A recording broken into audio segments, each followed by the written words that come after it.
Guys, macam mana kita nak hadapi news? Macam semalam ada news yang buatkan banyak pair sebenarnya bergolak turun naik dengan laju. Dan ada yang margin call, MC stop out dan tak boleh nak ambil keputusan dalam dagangan kerana margin tak cukup dan kena depo lagi dan berusaha renew untuk try lagi. Jadi saya nak bagi hari ni ialah pengalaman saya daripada saya macam mana saya apply dan juga daripada iaitu saya berkongsi dengan student saya. Itu macam mana nak apply sebenarnya ialah cara menghadapi news. Dan ada kadang-kadang ialah mengatakan news ni langgar teknikal, betul ke tidak. Okey, dia macam ni. Nombor satu ialah kita kena faham apa itu news. News ni sebenarnya ialah satu berita ekonomi yang menunjukkan data-data ekonomi berdasarkan indikator ekonomi tertentu. Contohnya lah yang mungkin berdasarkan ialah gross domestic product, mungkin berdasarkan ialah inflation, mungkin berdasarkan ialah kalau kita tengok yang sub yang juga high impact, contohnya CPI dan lain-lain lah. Jadi saya tak nak sebutkan apa benda bentuk-bentuk news tu, tapi poin saya yang pertama ialah news ni bertujuan dia ialah untuk menggerakkan ekonomi ataupun satu sudut lagi ialah dia cuba stabilkan ekonomi dia kerana news ni memberi impact kepada ekonomi sesebuah negara. Itu yang pertama.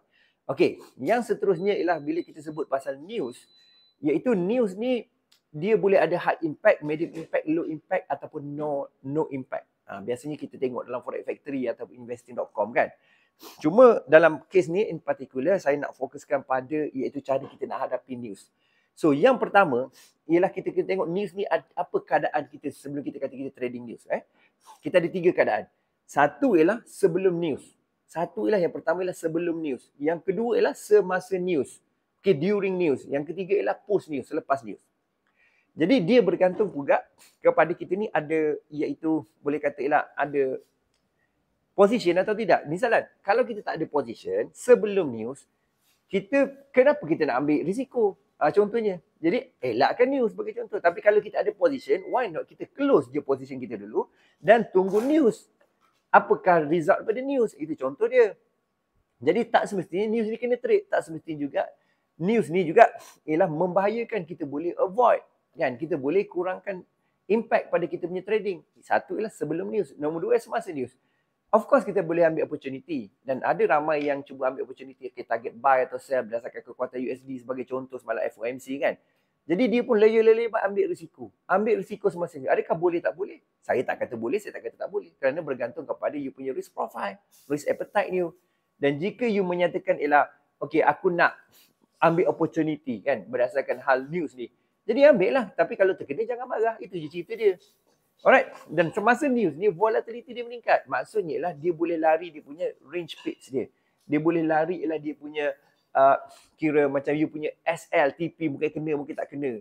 Kan? Jadi news ni sebenarnya banyak risk sebenarnya.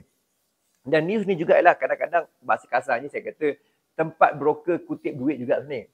Okey, sebab broker pun ada sistem macam so-called ialah sebahagian kecil juga siapa loss juga dia juga ada profit punya keuntungan lah untuk dia.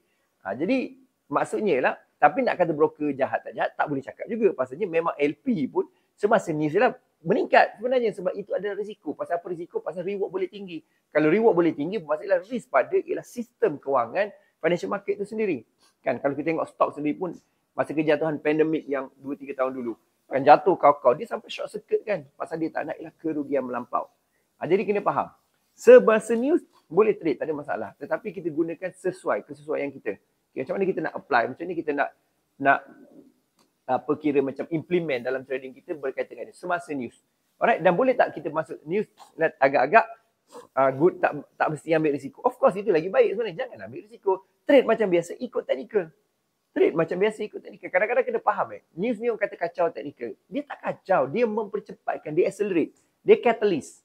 Okay, sama ada ialah dia mempercepatkan TP, take profit ataupun mempercepatkan stop loss. Itu bahasa mudah dia lah. Okay. So, yang ketiga adalah selepas news. Itulah saya tanya, apa salahnya? Tunggulah news reda. Kan, lepas setengah jam tu, sejam tu, baru tengok balik pergi. Ataupun tunggu esok hari. Apa nak kena kejar sangat sebenarnya? Jadi, kena bijak sikit kan. Pada saya lah, saya guna 3-3 strategi. Tetapi pada sama juga sesuaikan. Dan kalau kita lot yang sesuai pun, biar je lah news. Lantak dia lah. Mungkin favor pada kita. Mungkin kita kena counter secara defensif.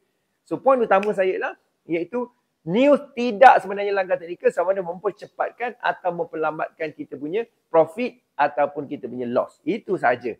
Dan kalau kita pegang teknikal boleh 100%. Alright, jumpa lagi. Komen bawah ni. Boleh komen, like dan share video ni untuk dapat manfaat dari kawan-kawan yang lain. Jumpa lagi.